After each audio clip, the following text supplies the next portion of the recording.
Good afternoon, everyone.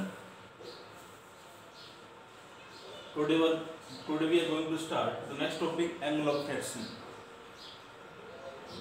The angle of fraction जो है उसको हम रिप्रेजेंट एंगल है जिससे उसको थीटा से करेंगे हम. ये एंगल आपका एक होता है. This is angle of fraction. Here suppose body of mass m, एक बॉडी है जिसका मास m है, रफ सरफेस के ऊपर रखी हुई है.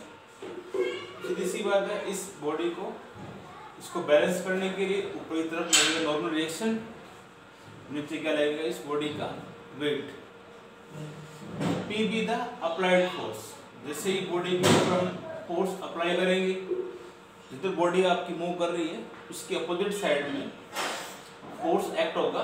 This is the frictional force. O B के अलोंग जो है वो आपका फ्रैक्शनल फोर्स है. एंगल ऑफ फ्रैक्शन जो है एंगल होता है किसके अंदर बन रहा है angle? Angle between normal reaction and resultant of the force of the limiting fractional force. देखो ये रिजल्टेंट हो गया इसका फोर्स का, resultant of the force of limiting friction and normal reaction. तो एंगल ऑफ फ्रैक्शन यदि आपको डिफाइन करना है, angle of fraction between any two surfaces in contact is defined as the angle between the normal reaction and resultant of the force of the normal force of the limiting friction.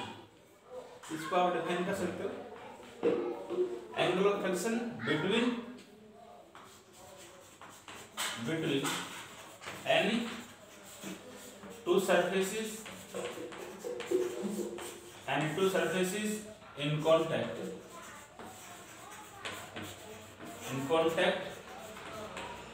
is defined as the angle between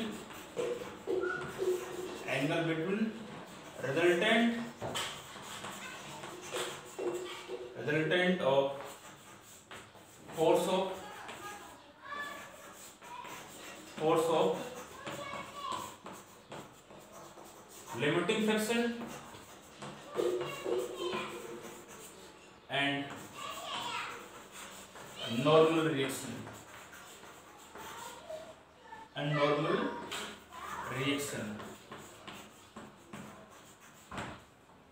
ठीक है.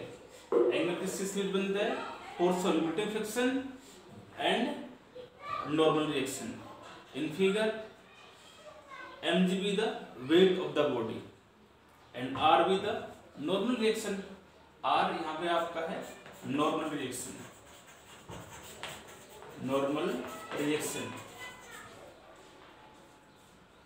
P be the applied force. F यहाँ पे आपका fractional force है. Now complete a parallelogram. एक parallelogram आपका हमने complete किया. In figure OACB represent the parallelogram. एक पैलोग्राम आपका है जिसके अंदर OC जो है इसका रिजल्टेंट आपका होगा. ठीक है. तो यदि आपको एक रिलेशन निकालना है, relation between the coefficient of fraction and angle of fraction. यदि आपको रिलेशन निकालना है, relation between mu and theta. Mu का मतलब होता है coefficient of the limiting friction. Coefficient of limiting friction यदि आपको म्यू और एंगल ऑफ फ्रैक्शन दोनों में एक रिलेशन निकालना है, तो इस डायग्राम के अंदर आपको साफ दिखाई दे रहा होगा OB represent the force of limiting friction, OA represent the normal reaction, and this OB is equal to AC. You can say that here angle of AOC, this is theta, और ये क्या है आपका एंगल ऑफ फ्रैक्शन है. Angle of friction आपका है, ठीक है। तो इस ट्रायंगल के अंदर in triangle AOC, in triangle AOC के अंदर आप मुझे बताओ टेंजेंट थीटा यहाँ क्या होगा। टेंजेंट थीटा जो होगा किसके इक्वल होगा? टेंजेंट होता है परपेंडिकुलर AC बाई क्या आएगा? परपेंडिकुलर ये होगा इसका एंगल के साथ परपेंडिकुलर बाई बेस आपका क्या होगा इसका बेस आपका होगा ये, क्यों? OE। टेंजेंट थीटा जो होगा वो आपका ये आएगा, ये परपेंडिकुलर एंगल के साथ परपेंडिकुलर, ये इसका बेस हो जाएगा, ठीक है। और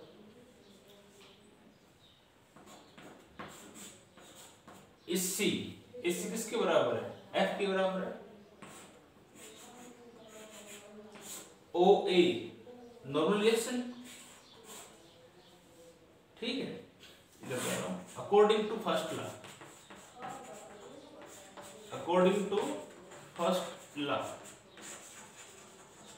हम जानते हैं F is equal to mu R, और म्यू यहां से क्या होगा? F बाई आर हो जाएगा, F बाई आर। तो F बाई आर किसके इक्वल होगा? म्यू के equal. Then we can say that tangent theta is equal to mu, और mu is equal to tangent of theta. यहां से हम ये कह सकते हैं कि एंगल ऑफ फ्रिक्शन जो है, सॉरी कोएफिशिएंट ऑफ फ्रिक्शन जो है किसके बराबर है? किसके बराबर आया है आपका? Tangent times of the angle of friction की। तो एंगल ऑफ फ्रिक्शन कोई भी दो सरफेसेस आपस में कांटेक्ट के अंदर होंगे, तो उस केस के अंदर हम कह सकते हैं कि एंगल बनेगा आपका angle between the resultant of the force of limiting friction and normal reaction, ठीक है। इस फिगर के अंदर हमने एक्सपोज एक बॉडी ले रखी है, ग्रफ सरफेस पे रखी हुई है। जैसे इसके ऊपर हम फोर्स अप्लाई करेंगे तो बॉडी इधर मूव करेगी, इधर आपका फ्रिक्शनल फोर्स होगा, ठीक है। इस बॉडी पे वेरियस फोर्स एक्ट होंगे, इस बॉडी का वेट और इसको बैलेंस करने के लिए नॉर्मल रिएक्शन, ठीक है। ये साइड इसके बराबर होगी, ये साइड इसके बराबर। इसमें हमने देखा टेंजेंट थीटा क्या होगा, तो ये परपेंडिकुलर AC बाई OA, ठीक है। और F बाई R होता है आपका mu, coefficient of the limiting friction. तो इसका मतलब ये हुआ कि कोएफिशिएंट ऑफ फ्रिक्शन जो है किसके बराबर आ गया? Tangent times of the angle of friction, tangent times of the angle of friction. Next topic इसके अंदर हम कर रहे हैं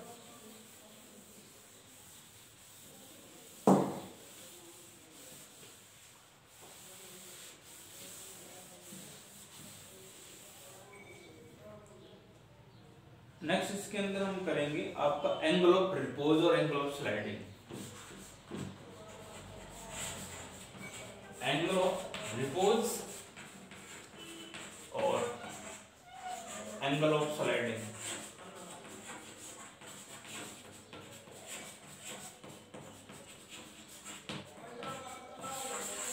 एंगल ऑफ रिपोज और एंगल ऑफ स्लाइडिंग जो है इसको हम अल्फा से रिप्रेजेंट करते हैं। इसको हम एक डायग्राम से अभी इसको डिफाइन करेंगे। एंगल ऑफ रिपोज के अंदर एक इंक्लाइंड प्लेन आपका होता है, एक इंक्लाइंड प्लेन। ये आपको एक इंक्लाइंड प्लेन आपको दिया होगा। OA जो है यहाँ पे एक इंक्लाइंड प्लेन है। इंक्लाइंड प्लेन मतलब ऐसा प्लेन होता है जिसके ऊपर यदि कोई बॉडी को हम रखेंगे तो बॉडी अपने आप ही क्या करेगी? नीचे की तरफ स्लाइड करेगी। उस प्लेन को बोलते हैं हम इंक्लाइंड प्लेन। यहाँ एक बॉडी हमने रखी हुई है, सपोज एक बॉडी ले रखी है, ठीक है। इस बॉडी का मास आपका m होगा, तो नीचे की तरफ इसका लगेगा वेट, और इसको बैलेंस करने के लिए ऊपर तरफ क्या लगता है? Normal reaction. Normal reaction. Angle of repose एक आपका एंगल ही होता है। एंगल बिटवीन द किस में एंगल बनता है? ये आपका इंक्लाइंड प्लेन के अंदर, और OX एक हॉरिजॉन्टल लाइन आपकी है, ठीक है। फिर हम क्या करते हैं, बॉडी नीचे की तरफ आपकी स्लाइड होगी। आपने कहा है कि एक इंक्लाइंड प्लेन के ऊपर हम एक बॉडी को रखेंगे तो body just begin to slide down, तो इसका मतलब इधर एक फोर्स एक्ट होगा। बता सकते कौन सा फोर्स लगेगा? मूविंग बॉडी से अपोजिट साइड में फोर्स लगता है, फ्रिक्शनल फोर्स, वो आपको इधर लगेगा। फिर हम इस वेट को टू कंपोनेंट्स में रिजॉल्व करते हैं, इसलिए ये आपका एंगल अल्फा है, तो इसलिए हम ये एंगल भी लेंगे अल्फा। ठीक है, इस वेट को टू कंपोनेंट्स में रिजॉल्व करोगे तो इस वेट को मैंने यहाँ लिख दिया, इसका ये कंपोनेंट इधर क्या आएगा, mg cos अल्फा, और ये इधर वाला क्या आएगा आपका mg sin अल्फा। इस वेट को टू कंपोनेंट्स में रिजॉल्व करोगे तो ये होगा इसका एंगल, ये है अल्फा, तो ये होगा हॉरिजॉन्टल कंपोनेंट और ये होगा vertical component. This is mg cos alpha और ये होगा mg sin अल्फा। ठीक है, तो एंगल ऑफ रिपोज क्या हुआ? एंगल ऑफ रिपोज जो है एक एंगल होगा, angle between the inclined plane and the horizontal line. Angle of repose और angle of sliding is the minimum angle of inclination of the plane, minimum angle of inclination with the plane with the horizontal such that the body placed on the plane just begin to slide down. Angle of repose or angle of sliding is defined as the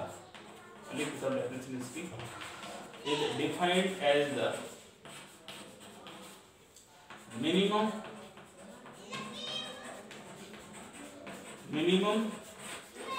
angle of inclination,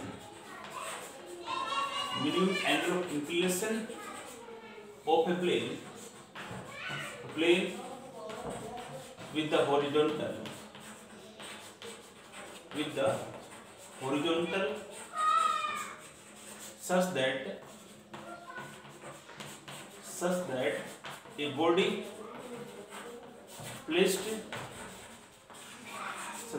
placed on the plane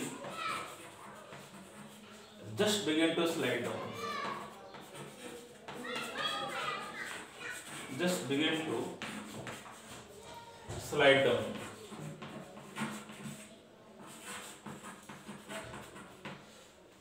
ये लिखा है मैंने। Angle of repose और angle of sliding एक minimum angle होता है आपका, वो मिनिमम एंगल जिससे कोई बॉडी हम रखें तो बॉडी क्या हो, अपने आप ही स्लाइड हो, और वो एंगल बनेगा आपका हॉरिजॉन्टल लाइन के अंदर और इंक्लाइंड प्लेन के अंदर। ये लिखा है मैंने, एंगल ऑफ रिपोज और angle of sliding is the minimum angle of inclination of a plane with the horizontal such that the body placed on the plane just begin to slide down. Suppose a body of mass m placed on the inclined plane, एक body है जिसका मास m है और वो body जो है एक inclined plane पे आपके रखी हुई है, तो इस बॉडी पे तीन फोर्स एक्ट होंगे, वेरियस फोर्सेस पे एक्ट होंगे। एक होगा इसका नॉर्मल रिएक्शन, डायग्राम में साफ दिखाई दे रहा है, एक होगा वेट और एक होगा frictional force. Three forces act on the body, weight, normal reaction and frictional force.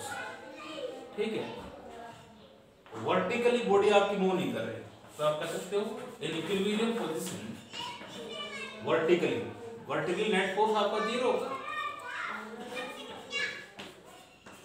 In equilibrium R minus mg cos alpha is equal to 0। तो R में इसमें से घटा तो इसमें से घटा दो, एक ही बात होगा। तो यहाँ से आपका mg cos अल्फा जो होगा इसके बराबर आएगा, R के बराबर आपका आ जाएगा। इक्विलिब्रियम पोजीशन के अंदर आपका ये आ जाएगा। ठीक है, इसके बाद में एक फोर्स नीचे की तरफ क्या लग रही है आपकी mg sin अल्फा, और इसके अपोजिट साइड में क्या लग रहा है F।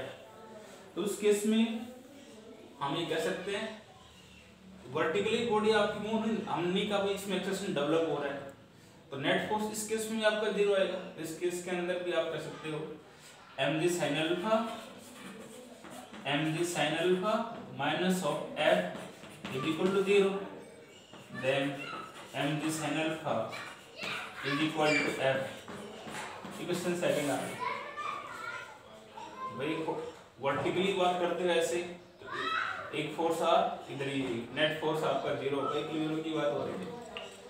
इधर फोर्स F, तो इधर फोर्स क्या आपका mg sin alpha, दोनों को डिवाइड कर दो। Dividing equation second by first, एक रिलेशन हम इसमें ड्राइव कर देंगे। डिवाइड करोगे तो क्या होगा, ये आएगा क्या आएगा, mg sin alpha by mg cos alpha is equal to f by r, f by r। mg समझ कट जाएगा, sin by cos होता है टेंजेंट, तो tangent of alpha is equal to f by r आ रहा है। और first class से हम जानते हैं f इज इक्वल टू होता है म्यू r, तो यहाँ से f by r म्यू के बराबर आ जाएगा, तो tangent of alpha is equal to क्या हो जाएगा, यहाँ से म्यू आ जाएगा, और mu is equal to tangent of alpha, क्या आ जाएगा, tangent of alpha. We can say that the coefficient of friction is equal to the tangent times of the angle of repose. Angle of coefficient of friction जो होगा किसके बराबर आपका है, tangent times of the angle of repose. ये इसका एक relation आप ड्राइव कर सकते हो, ठीक है। हमने ये बताया एंगल ऑफ रिपोज एक मिनिमम एंगल होता है, inclined minimum angle of inclination plane with the horizontal, मतलब इंक्लाइंड प्लेन के अंदर और हॉरिजॉन्टल लाइन जो है इसमें मिनिमम एंगल होता है। और एक जब बॉडी को हम इस प्लेन पे रखेंगे तो body just begin to slide down, ठीक है। इस बॉडी के ऊपर वेरियस फोर्स आपकी एक्ट है, there are 3 forces acting on the body, 3 force इस बॉडी पे आपकी एक्ट है, एक नॉर्मल रिएक्शन, एक इसका वेट, एक फ्रिक्शनल फोर्स, ठीक है। और वर्टिकली इक्विलिब्रियम पोजीशन के अंदर आप कर सकते हो नेट फोर्स आपका 0, इधर भी आप कर सकते हो mg sin alpha minus f बराबर 0, और दोनों को डिवाइड कर दो। इसके अंदर एक चीज और भी आती है, यदि आपको रिलेशन निकालना है एंगल ऑफ फ्रिक्शन और एंगल ऑफ रिपोज, यहाँ लिखा हूं, इसी के अंदर ही आप कर सकते हो आप relation between alpha and theta. Alpha और थीटा में भी आपको रिलेशन निकालना है, तो अभी आपने बताया था, अभी हमने ड्राइव किया था एंगल ऑफ फ्रिक्शन जो होता है किसके बराबर होता है, ये sorry mu is equal to हमने पढ़ा था टेंजेंट ऑफ थीटा, अभी आया था रिलेशन, अभी हमने पढ़ा था ये किसके अंदर, एंगल ऑफ फ्रिक्शन के अंदर। और ये हमने आल्सो अभी हमने क्या निकाला है, mu is equal to tangent of alpha, होता है ना, दोनों की लेफ्ट साइड इक्वल है, राइट साइड इक्वल हो जाएगी, कंपेयर कर दो। From equation first and second क्या होगा, tangent of theta is equal to tangent of alpha, इससे कट जाएगा। तो आप कर सकते हो एंगल ऑफ रिपोज और angle of slide, angle of repose और एंगल ऑफ फ्रिक्शन हमेशा क्या होता है आपका, इक्वल होता है, ठीक है ना। क्या किया, एंगल ऑफ फ्रिक्शन और एंगल ऑफ रिपोज आपस में क्या होगा, बराबर। ये तो हमने पीछे प्रूव किया है, और mu equal to tangent alpha इसमें प्रूव किया है, दोनों की लेफ्ट साइड इक्वल है, दोनों कोएफिशिएंट ऑफ फ्रिक्शन है, ये दोनों में आपस में क्या होंगे, बराबर, ठीक है। एक टॉपिक इसमें और कर रहे हैं,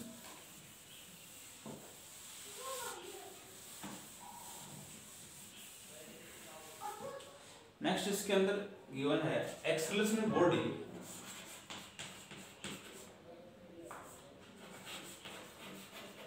acceleration of a body down to rough inclined plane, rough inclined plane, acceleration body down to rough inclined plane. जब एक बॉडी इंक्लाइंड प्लेन से नीचे की तरफ आपकी आती है तो उसमें एक्सेलरेशन प्रोड्यूस होगा, वो हमें कैलकुलेट करना है। इसके लिए सपोज दैट ये आपका एक इंक्लाइंड प्लेन है, ठीक है, और ये आपका हमने मान लिया this is angle of fraction, ठीक है। ओ एक्स एक हॉरिजॉन्टल लाइन कह सकते हो, ओ ए जो है आपका एक इंक्लाइंड प्लेन है। ये यहाँ पे हमने एक बॉडी ले रखी सपोज दैट, ठीक है। इस बॉडी के ऊपर वेरियस फोर्स एक्ट होंगे, एक इसका वेट लगेगा और इसको बैलेंस करने के लिए ऊपर की तरफ क्या लगता है, नॉर्मल रिएक्शन। क्वेश्चन में खुद कह रहे हैं नीचे की तरफ बॉडी आपकी आ रही है तो अपोजिट साइड में जिधर बॉडी मूव कर रही है उसके पीछे की तरफ अपोजिट साइड में क्या लगेगा, फ्रिक्शनल फोर्स लगेगा, ठीक है। फिर इसमें कह रहा है नीचे की तरफ आ रही है तो एक्शन डेवलप हो रहा है, तो हमने मान लिया let a be the acceleration, तो नेट फोर्स हमने लिया हुआ स्मॉल एफ लिया हुआ है, ठीक है। एक्सेलरेशन इसके अंदर आपका गिवन है, एक्सेलरेशन कह रहा है बॉडी में आपका निकालना है, इसलिए हमने मान लिया ए एक्सेलरेशन प्रोड्यूस होगा तो नेट फोर्स वहां से आ जाएगा। फिर हम इस वेट को टू कंपोनेंट्स में रिजॉल्व करते हैं ऐसे, ठीक है। ये आपका वेट था, इस वेट को मैंने यहाँ लिख दिया, ये एंगल थीटा है तो ये इसकी कॉरेस्पॉन्डिंग हम ये एंगल थीटा लेके चलते हैं। इस वेट को टू कंपोनेंट्स में फिर रिजॉल्व करेंगे हम, तो ये थीटा है तो ये हॉरिजॉन्टल कंपोनेंट होगा, इसलिए इस वेट का ही कंपोनेंट आपका आएगा mg cos थीटा, इधर वाला ही कंपोनेंट आपका आ जाएगा क्या, mg sin theta. Suppose a body of mass m is placed on the inclined plane, एक बॉडी जो है आपकी inclined plane के ऊपर रखी हुई है। The various forces acting on the body, weight of the body, normal reaction, and frictional force opposite to the moving body, ठीक है।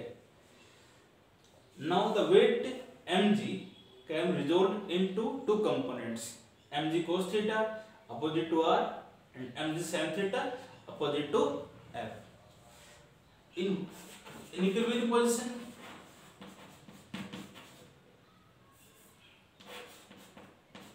in equilibrium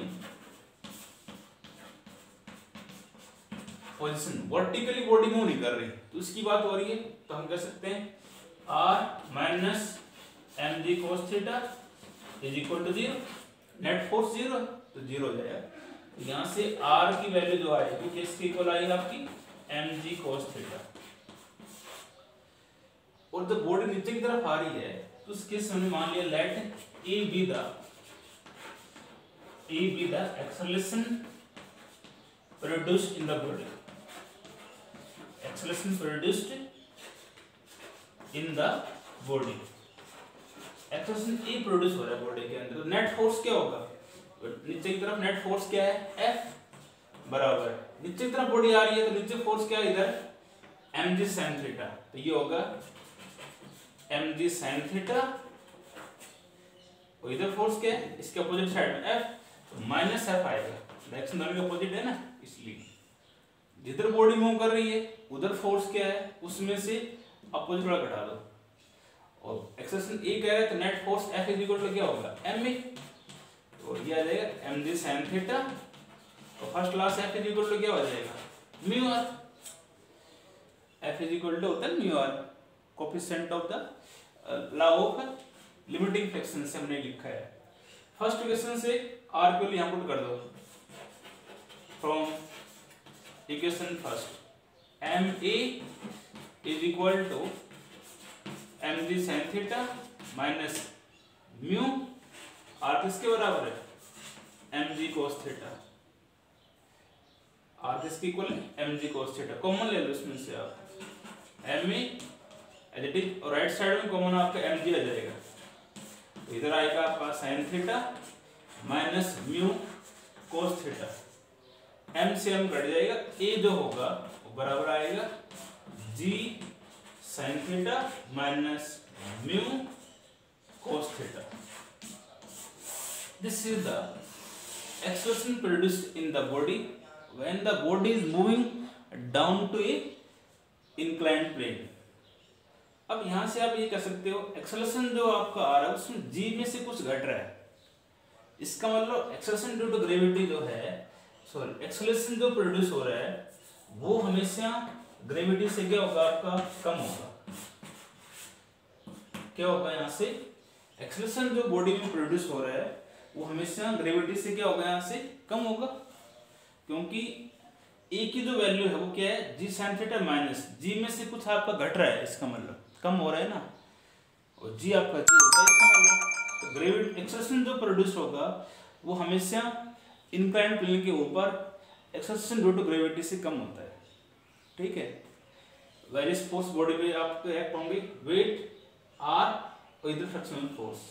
फिर इस वेट को हमने टू कंपोनेंट्स में रिजोल्व कर दिया, वेक्टर के फॉर्म में दिया, वजह से weight is vector quantity, theta है mg था, इस वेट mg को इधर लिखा mg cos थीटा और ये होगा mg sin थीटा।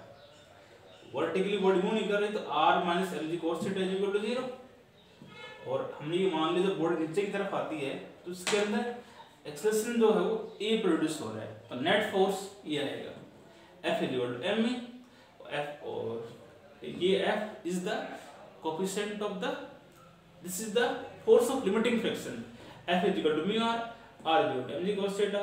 सोल्व करोगे, ठीक है, यहाँ पे आपको करना है, इसको नोट्स बनाओ, इसकी तैयारी करो। थैंक्स।